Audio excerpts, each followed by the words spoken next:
Hi guys, this is just a small vlog because I've just come back from my mum's. I'm about to just uh, get ready to take Max out for a walk later on. Alexa, what's the time, please? The time is 6:13 p.m.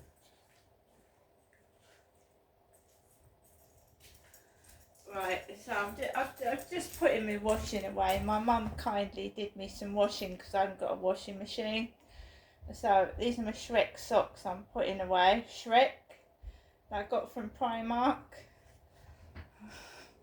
So I'm just putting them away.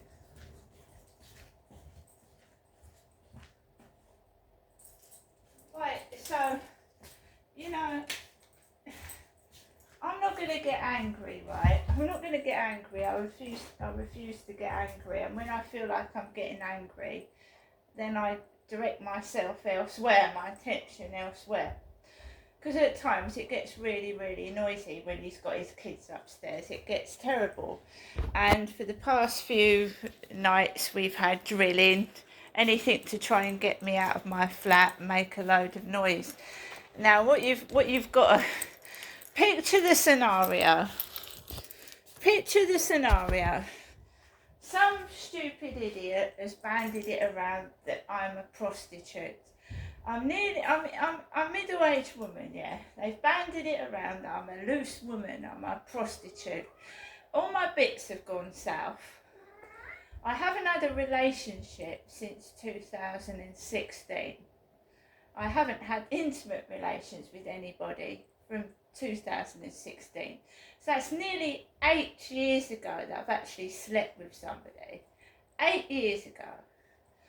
So I get bikes going up and down behind my back because someone said that me, Crystal, was the bike of Rochester. I'm in my 50s, mine. It's a joke.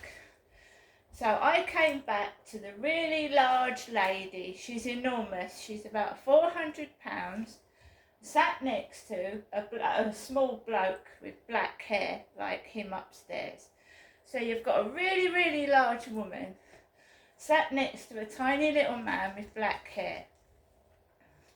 So when I came in and I got Nikki off the balcony because she was sitting out in the sun, that's what I saw. This big, huge woman sat next to a little tiny bloke.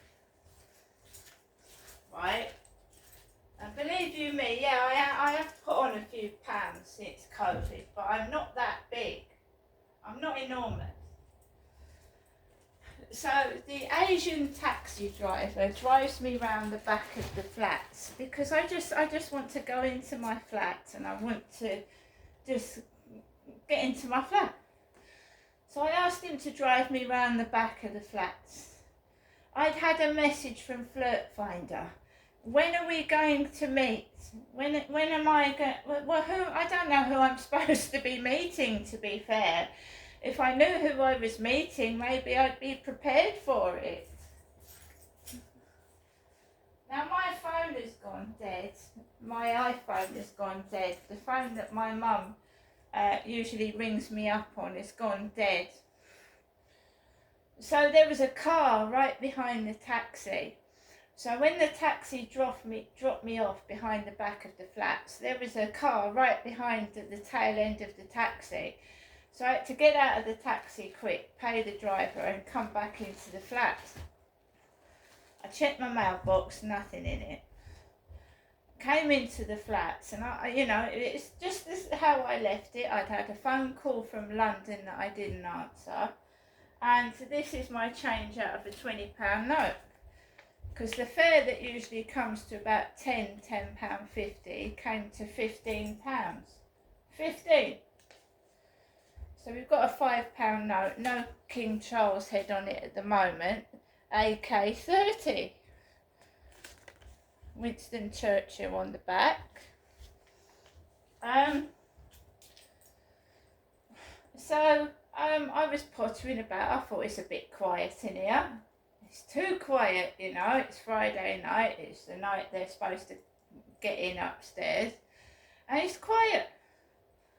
So he arrives in his car with the kids this week. and the one starts screaming and they go up the stairs, and I'm not bothered. It don't bother me. It's just like a comedy set. It's like a comedy show.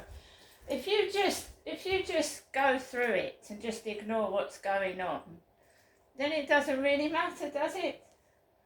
As long as they don't stop me from doing what I want to do, like I want to take my dog on the field, I want to go outside, and I do like a bit of breath of fresh air, so does my mother.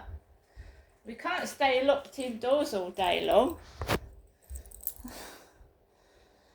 So you just ignore it. They're definitely up to something. Because she sat there thinking, and I'm supposed to think I'm ginormous, guys. I'm supposed to think I'm a great, big, huge elephant. And it's supposed to make me cross and start flinging my fucking stuff up, you know what I mean? So it's a set. It's like an acting set. Do you know what I mean? I've dyed my hair coffee brown, but I'm not £400.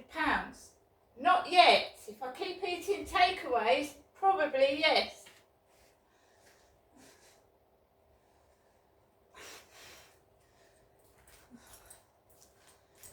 So this grey-haired woman goes up to the big lady over the road and starts talking to her. And I've had someone say to me, "Oh, darling, when are we going to meet?" Me.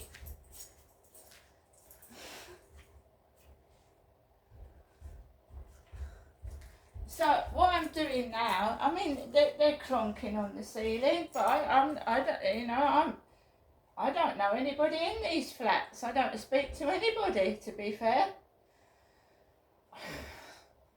Two very nice male taxi drivers struck up a conversation and spoke to me, so I returned the favour and speak back.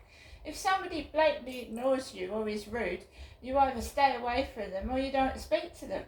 It's as simple as that. If someone comes up to you and talks to you like a human being, like those taxi drivers did today, and we all meet people when you meet people in the army, you meet people in the navy, you meet people when you go to work.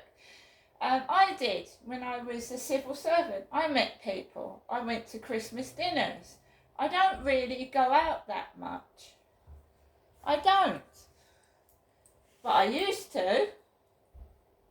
I used to go to work do's. I used to go to Christmas dinners. It's only since what happened in 2008 that my life went down the proverbial pan. You know, people get jealous. They get jealous of your job. They get jealous of people you're speaking to. They alienate you from them. They muck it up. They spread rumours. That's all it is. This is what you'll find in life. Either the bestest of friends fall out for no reason, and it's usually jealousy. And my sister fell apart when her best friend ran off with her boyfriend. Her best friend ran off with her boyfriend. It tore her apart. So when someone says to me, "When do you want to meet me?" I'm not in a hurry to meet anyone. I'm quite happy to walk across the field by myself. I'm quite happy to go somewhere by myself. Because, some people just bring a whole load of trouble and heartache to somebody. See you later.